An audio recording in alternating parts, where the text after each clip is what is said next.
बच्चों, मैं ऋषि और एक बार फिर से आप सभी को बहुत बहुत स्वागत करता हूं आपके अपने YouTube चैनल एक्टिव एजुकेशन में। बच्चों, जैसा कि आप सभी को पता है कि हम लोग जो है सीरीज लेकर के चल रहे हैं अपने सैंपल पेपर्स की। और इसमें हम लोग सैंपल पेपर 4 का थर्ड पार्ट यानी कि लॉन्ग आंसर सॉल्व करने वाले हैं। तो चलिए बच्चों, वीडियो को स्टार्ट करते हैं और लॉन्ग आंसर्स को डिस्कस करते हैं। ओके, यहाँ पर है बच्चों हमारे long answers. Answer any 3 out of given 5 question in 50 to 80 words of each. ठीक है, यानी कि आपके जो क्वेश्चन दिए गए हैं, 5 क्वेश्चन मिलेंगे आपको। 5 में से जो है आपको महज 3 क्वेश्चंस के आंसर देने हैं।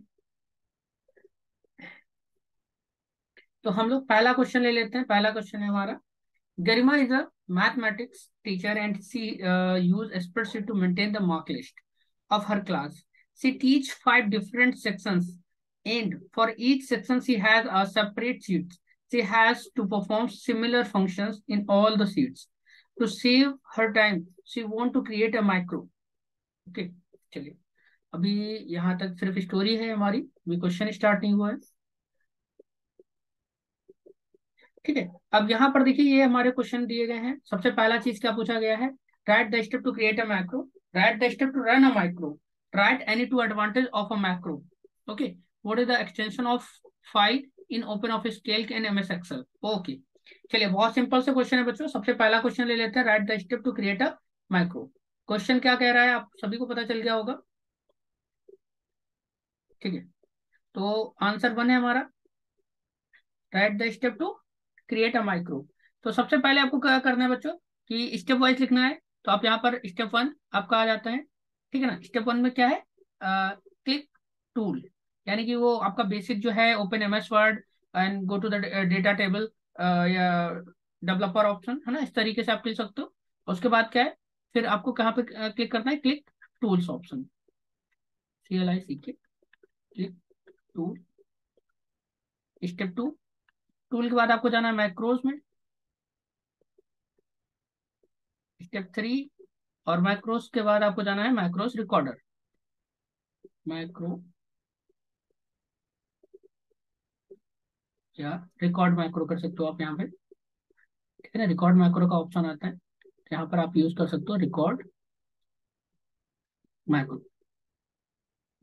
को ऑन कर दीजिए। और माइक्रो रिकॉर्डर को ऑन करने के बाद, ठीक है ना, जो भी आपको टेबल बनानी, जो भी आपको डेटा परफॉर्म करना है, वो सारी चीजें जो है वो आप कर लीजिए। इसके बाद आप इसी में जो है स्टेप्स आगे बढ़ाते हुए चलिए। स्टेप 4 कर दीजिए। अब आपका माइक्रो बंद करके जो रिकॉर्ड हो गया, तो आप उसको क्या करेंगे, आप उसको स्टॉप करेंगे। तो यहाँ पर क्या लिखेंगे, click stop recording button.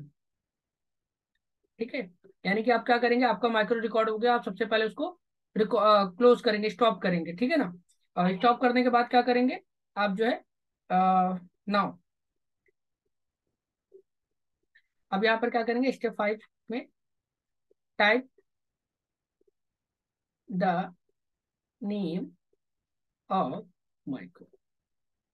Okay, तो इससे क्या होगा कि जब आप, अगर मान लीजिए कई सारे आप माइक्रो बना रहे हैं, तो उसमें आपको याद करने में आसानी रहेगी। तो बच्चों यहाँ से हमारा क्वेश्चन 1 जो है, क्वेश्चन 17 का ए फिनिश होता है। उसके बाद आगे चलते हैं हम लोग, आंसर बी ले लेते हैं। यहाँ पर आपको माइक्रो को रन कराना था, तो step to run a micro as follow. ठीक है ना, तो यहाँ पर आपको लिख देना है step to run a micro, step to run micro. Okay, तो स्टेप 1 है आपका। स्टेप 1 में क्या आ जाएगा, ओपन टू वर्कशीट। सबसे पहले which you want to run a micro, open a worksheet. ठीक है ना, which you want to run a micro, यानी कि आपको सबसे पहले क्या करना है, वो वर्कशीट आपको ओपन कर लेनी है जिसपे आपको माइक्रो रन कराना है। स्टेप 2 है आपका, क्लिक, सेम रहेगा आपका, क्लिक टूल्स, देन माइक्रोस पे आपको जाना है। उसके बाद फिर रन माइक्रो पे क्लिक कर देना है, रन माइक्रो पे। ओके, स्टेप 3 है आपका, select the name of the micro. जैसे कि अभी हम लोगों ने जब आंसर 1 लिया था तो उसमें क्या किया था कि उसमें माइक्रो का नेम लिया था हम लोगों ने, ठीक है ना, माइक्रो का नेम डाला था। तो अब क्या करना है आपको, सिर्फ वो जो आपने नेम डाला है उसका नेम डाल देना है, यानी कि select name, name of micro. जब आप सिलेक्ट करेंगे और सिलेक्ट करने के बाद उसको रन पे क्लिक कर देना है, ठीक है ना, तो आपका जो है माइक्रो रन हो जाएगा। ठीक है, यहाँ पर आप स्टेप 4 पे लिख सकते हो, क्लिक ऑन रन बटन। ठीक है, तो ये हो गया आपका आंसर 2। अब आगे बढ़ते हैं, आंसर 3 ले लेते हैं हम लोग। आंसर 3 में क्या पूछा गया था, right any two advantage of micro recorder. Okay, तो इसका क्या है कि एक इसमें जब अभी आप जितना भी बड़ा काम करते हैं, चाहे वो आपका 10 मिनट का हो, चाहे वो आपका 1 घंटे का हो, कितना भी लंबा काम हो, आप क्या कर सकते हैं कि जब आप पहली बार माइक्रो रिकॉर्ड करते हैं तो उसको एक शॉर्टकट की में जो है रिकॉर्ड कर लेते हैं, और फिर आप उसको जितने बार आप चाहें, जितने टाइम आप चाहें, वो एक पर्टिकुलर शॉर्टकट की से जो आपने बनाई होगी उसको परफॉर्म कर सकते हैं। तो ये सबसे बड़ा एडवांटेज है, पहला एडवांटेज। और दूसरा एडवांटेज क्या हो जाएगा कि it reduce the time spent on repetitive computing task. यानी कि ये क्या करता है, ये आपके उस टाइम को बचा लेता है जो आप कई बार, अगर मान लीजिए कि आप एक टेबल बना रहे हैं और बार बार बना रहे हैं, तो उसको बनाने में जितना आपका टाइम लगेगा उसको ये सेव कर लेता हो। तो यहाँ पर आप सेविंग और टाइमिंग भी लिख सकते हो या पूरा लिख सकते हो, ठीक है ना। अब यहाँ पे हमारा इसमें लास्ट वाला जो था आंसर 4 था हमारा, उसमें एक्सटेंशन नेम पूछा गया था बच्चों। तो जो ओपन ऑफिस कैल्क है, ओपन ऑफिस कैल्क है, उसका जो एक्सटेंशन होता है बच्चों वो होता है डॉट ओ डी एस। इसको नोट डाउन कर लीजिएगा, हो सकता है कहीं पर एमसीक्यू में पूछ लिया जाए। और एक्सेल का तो आप सभी को पता होगा, एक्सेल का जो होता है बच्चों dot x L S x, ठीक है ना। तो ये हो गया हमारा क्वेश्चन नंबर 17। अब हम लोग चलते हैं क्वेश्चन नंबर 18 की तरफ।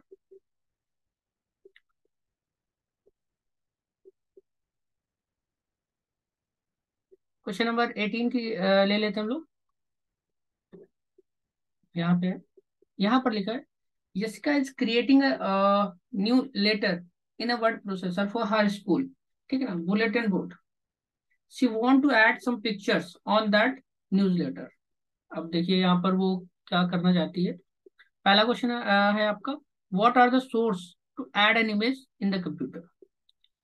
तो अब बहुत से बच्चे क्या होंगे इस चीज को लेकर के सोर्स का पूछेंगे कि सर सोर्स क्या होता है, क्या चीजें होती हैं। सोर्स का मतलब होता है कि वो जगह जहां से आप फाइल लेने वाले हो। तो ये इमेज की बात कर रहे हैं, इसका मतलब वो जो है वो सोर्स, वो लोकेशन जहां से आप डेटा कलेक्ट करोगे। तो बच्चों जो हमारा वर्ड 2010 या उसके अबव के हैं, वहां पर दो लोकेशंस आते हैं। एक आपका आता है फ्रॉम फाइल, फ्रॉम फाइल, और फ्रॉम गैलरी, ठीक है ना, गैलरी। और इसको सिस्टम और इंटरनेट भी कह सकते हो, ठीक है ना। दो वहां पर से भी आता है कि आप ऑनलाइन भी ले सकते हो। तो ये दो लिख सकते हो। ये पहले का आंसर हो गया। दूसरे का ले लेते हैं हम लोग। यहाँ पर लिखा है defined text wrapping. Text wrapping क्या होता है बच्चों, तो text wrapping means a placement of the text around an image. सीधी सी आप बात समझ लीजिए, टेक्स्ट रैपिंग का सीधा सा मतलब यही होता है कि आप अपने इमेज को उस टेक्स्ट के अराउंड रख सकते हैं, या इमेज के अराउंड में टेक्स्ट आप रख सकते हैं, ठीक है ना। The wrapped setting determines the relation between text and the graphic. Graphic का मतलब जैसे लाइक आपका इमेज हो गया, शेप्स हो गया, तो कुछ इस तरीके से आप उनको जो है अपने टेक्स्ट के साथ मैनेज कर सकते हो। नेक्स्ट क्वेश्चन है, what are the different wrap settings available in the writer. तो बच्चों यहाँ पर जो है कई सारी सेटिंग्स आपको मिल जाती हैं।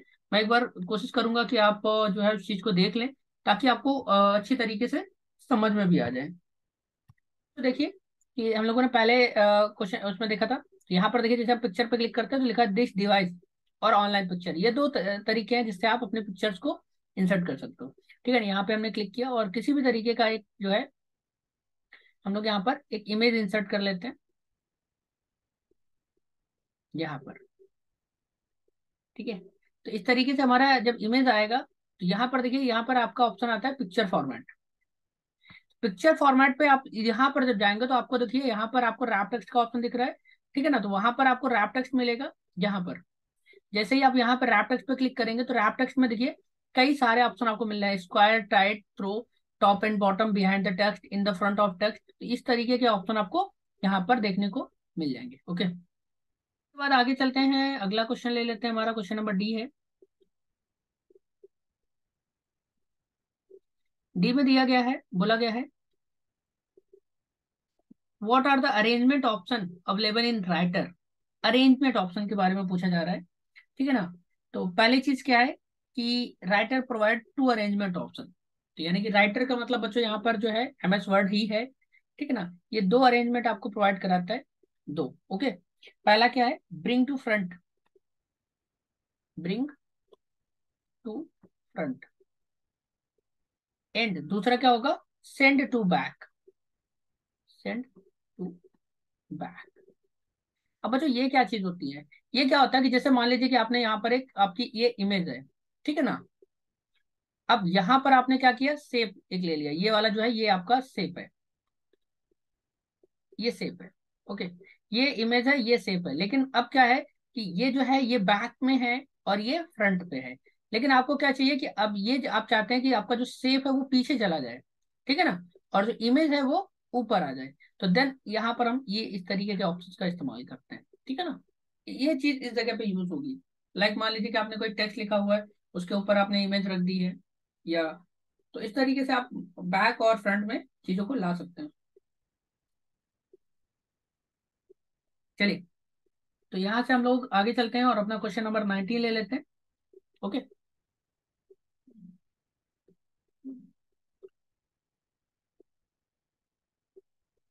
क्वेश्चन नंबर 19 हमारा है, given below is the structure of the table. यहाँ पर टेबल का स्ट्रक्चर दिया गया है और उसके बाद कुछ क्वेश्चन पूछे गए हैं। तो पहला क्वेश्चन पूछा गया है, explain the use of words, ठीक है ना। यहाँ पे वेरिएबल करेक्टर पूछा, बोला जाता है इसको, फुल नेम है इसका। तो अब यहाँ पर देखिए क्या है, आ जाइए। तो पहला क्वेश्चन है वॉचर। तो सबसे पहले आपको क्या कर देनी है, हेडिंग डाल देनी है, वॉचर।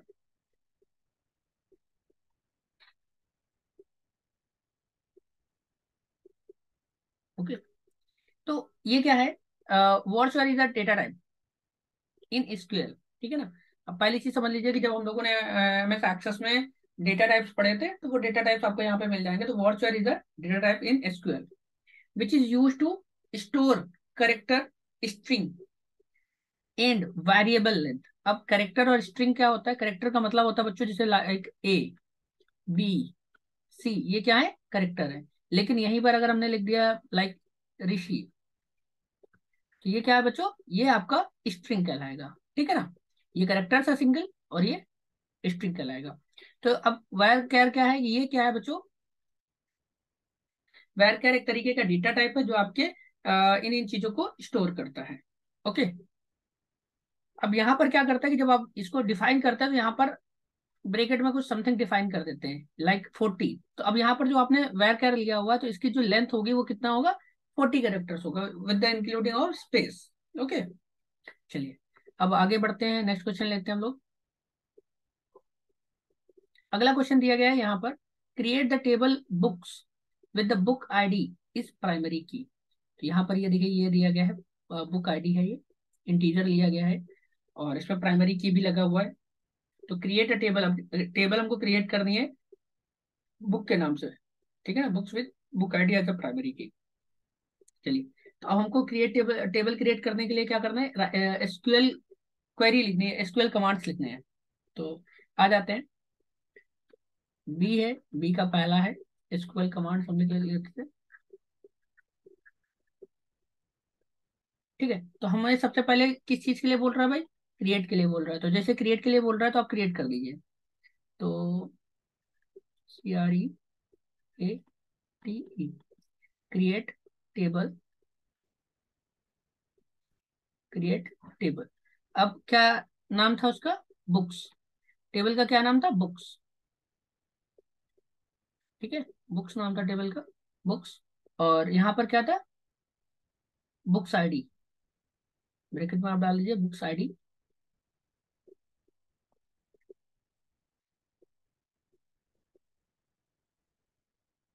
आईडी। और यहाँ पर क्या था, इंटीजर, इसकी जो वो थी बुक्स आईडी, बुक्स आईडी का जो डेटा टाइप था वो कैसा था, इंटीजर था।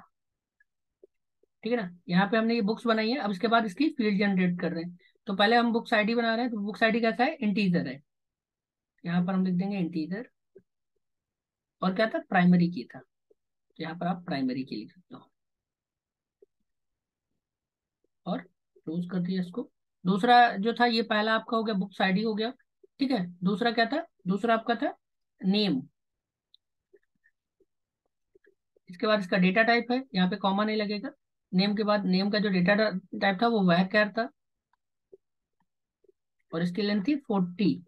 ये इसके बाद आपका था ऑथर। इसका डेटा टाइप क्या था, इसका भी डेटा varchar था।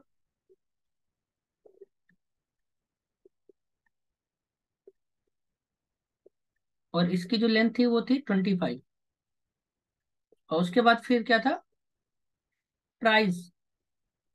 उसके बाद क्या था, प्राइस था। और प्राइस जो था वो किसमें था, डेसिमल में था, डेसिमल में था। बस। और यहाँ पर जो है फाइनली सबमिट कर लेंगे। तो बच्चों ये वही ब्रैकेट है जो यहाँ पर हम लोगों ने ओपन किया था, और ये सारा चीज जो है एक ही ब्रैकेट के अंदर रख करके इस तरीके से छोटे छोटे कॉमा करते हुए चले जाना है, और आपकी टेबल जो है बन करके रेडी हो जाएगी। ओके। आप चाहे तो टेबल का फॉर्मेट देख सकते हैं एक तरीके से, यहाँ पर देखिए बुक आईडी, फिर इंटीजर है नेम, varchar 40, फिर है ऑथर varchar 25, और प्राइस डेसिमल। ठीक है ना, तो हम लोगों ने इस तरीके से रख दिया है। आप इसको देख सकते हो, स्क्रीनशॉट ले लीजिए। हम लोग क्वेश्चन नंबर इसका 2 डिस्कस कर रहे हैं। देखिए, दूसरे में क्या इसको आईडी लेने के लिए बोल रहा है, इंसर्ट रिकॉर्ड। इंसर्ट रिकॉर्ड के लिए बोल रहा है, तो बहुत सिंपल है, आप इसमें से रिकॉर्ड्स को इंसर्ट कर सकते हो। ठीक है, अब ये बात कर रहा है इंसर्ट के लिए। ओके, तो सीधी सी बात है, आपको क्या करना है, इंसर्ट। यहाँ पर आप लिख दी इंसर्ट। इंसर्ट कहाँ पर, इनटू, इन इनटू कहाँ करना है आपको, बुक्स, यानी कि आपका टेबल नेम। यही टेबल हमने बनाई थी, बुक्स में आपको एंटर करना है। और अब क्या करना है, अब इसकी वैल्यूज ले लेनी है। तो वैल्यूज, यहाँ पर ब्रैकेट ऑन कर रहे हैं।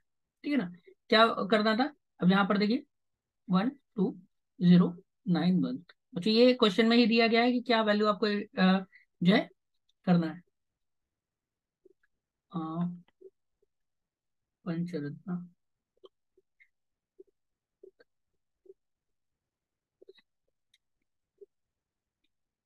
पंचतंत्र नाम हो गया, फिर है विष्णु शर्मा,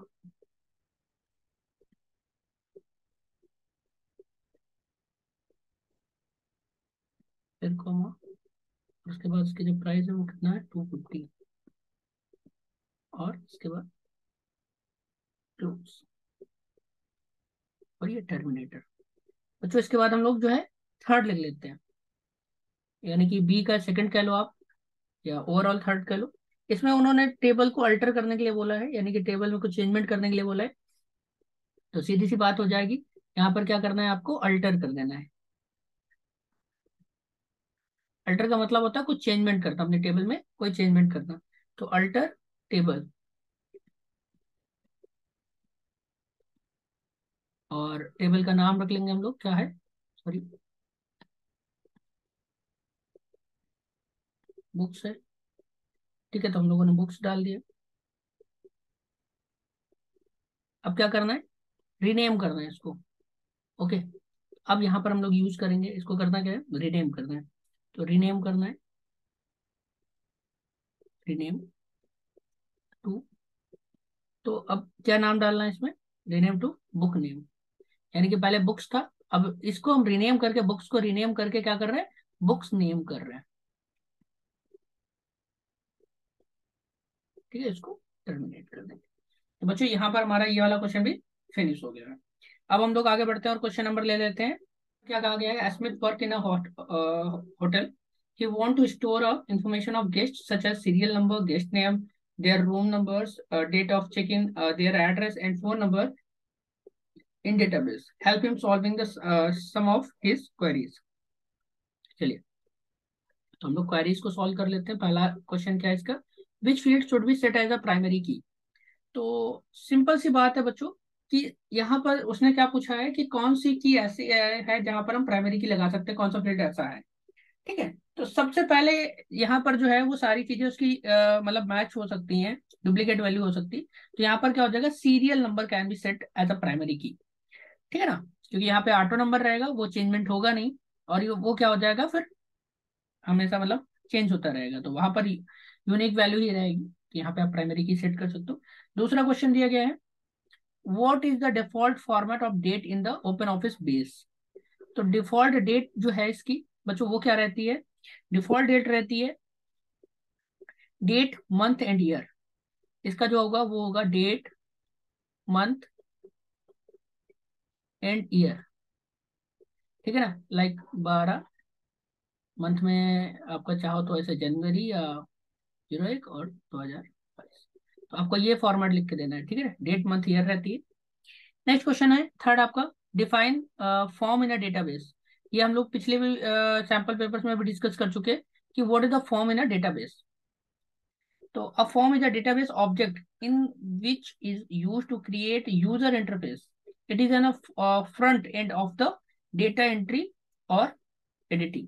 ठीक है ना, अब इसका फॉर्म का क्या यूज होता है बच्चों, जैसे कि अगर आप, हमने पिछले भी एग्जांपल दिए थे, लाइक अगर आपको एक फेसबुक आईडी बनानी है, अब फेसबुक पे आप अपना नया अकाउंट जनरेट कर रहे हैं, तो आप क्या करते हैं, फेसबुक पे जाते हैं और सबसे पहले क्रिएट फॉर्म पे क्लिक करते हैं, क्रिएट न्यू अकाउंट पे क्लिक करते हैं। तो जैसे ही आप उस पर क्लिक करते हैं तो आपको एक फॉर्म टाइप का दिखता है, जहाँ पर आप नाम, फोटो, एड्रेस, फोन नंबर, कुछ यूजर आईडी, इस तरीके की चीजें फिल करते हैं। तो वो क्या है, एक फॉर्म है। ठीक है ना, उसी तरीके का डेटाबेस, जो वो फॉर्म जैसे ही आप फिल करते हो, फिल करके जब आप सबमिट करते हो, तो बच्चों क्या है कि आपका डेटा एक डेटाबेस में यानी कि उस फेसबुक के सर्वर पे जाकर के ऐड हो गया।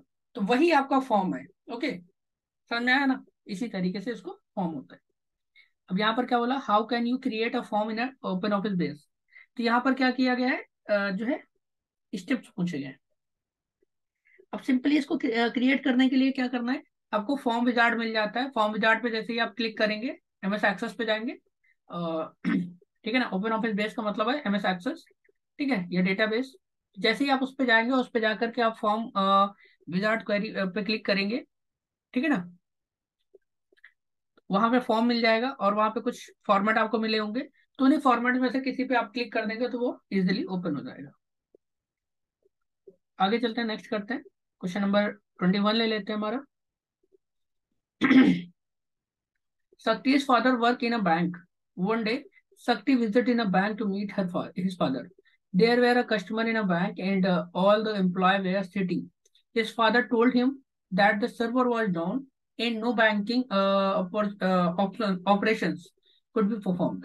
Okay, चलिए वो सब छोड़िए, हमारा मेन क्वेश्चन क्या है, व्हाट इज अ सर्वर। अब सर्वर पूछा गया है कि what is the server. Server मैंने बच्चों कई बार आपको बताया है, बहुत सिंपल है। A server is a computer और a system that provide resources, data, services और a program to other computers over a network. हो सकता है कि आपको इसमें से ही समझ में आया होगा। सर्वर का सीधा सा मतलब समझिए आप लोग।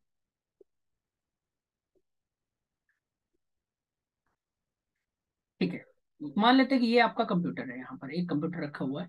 ठीक है, और ये आपका ऑफिस है।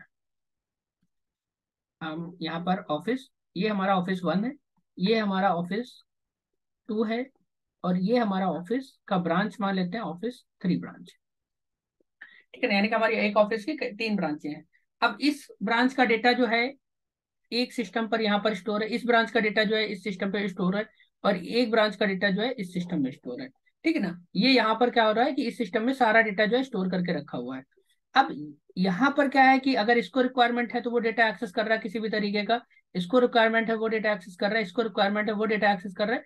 तो बच्चों ये क्या कहलाएगा, ये सर्वर कहलाएगा।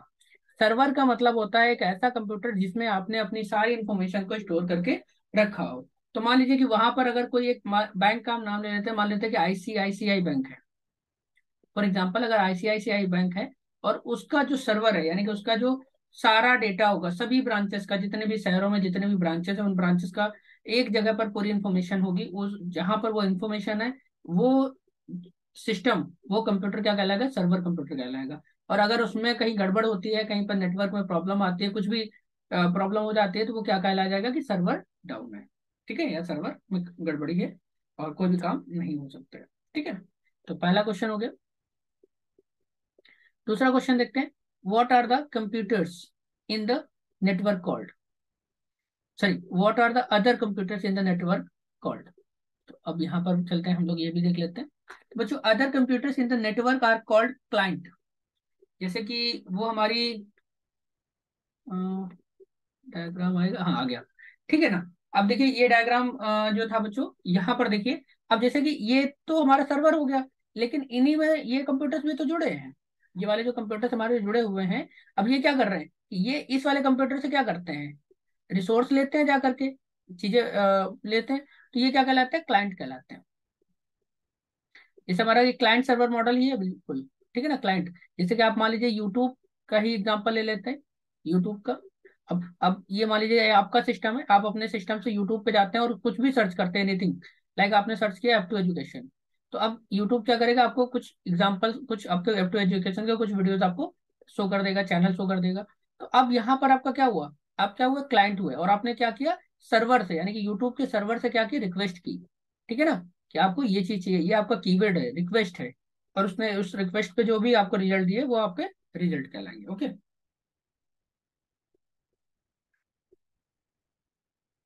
नेक्स्ट क्वेश्चन ले लेते हैं आप बच्चों। नेक्स्ट क्वेश्चन क्या है, name the type of networking architecture.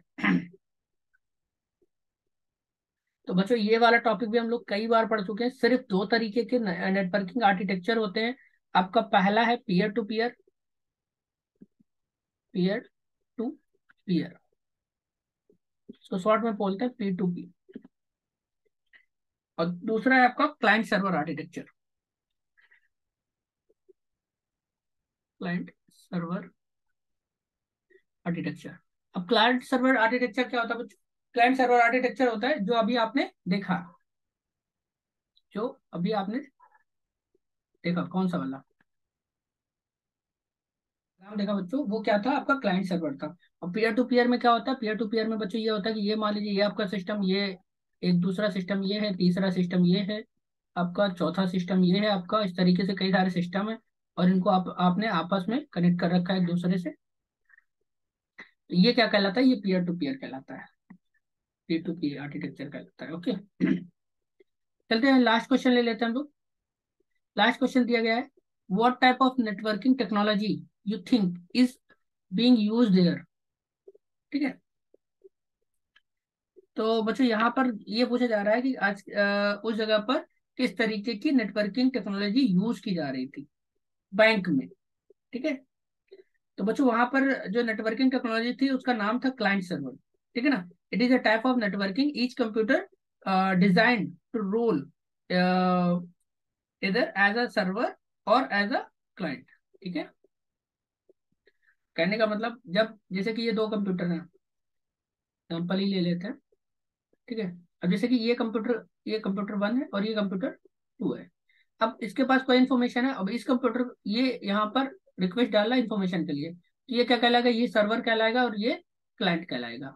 लेकिन अब इस यही वाला कंप्यूटर जो है, ये वाला कंप्यूटर आपका, ये वाला अगर इसके पास रिक्वेस्ट डाल रहा है, तो ये क्या हो जाएगा, ये सर्वर कहलाएगा और ये क्लाइंट कहलाएगा। ठीक है ना, तो अपने अपने रिक्वायरमेंट पर कहलाता है।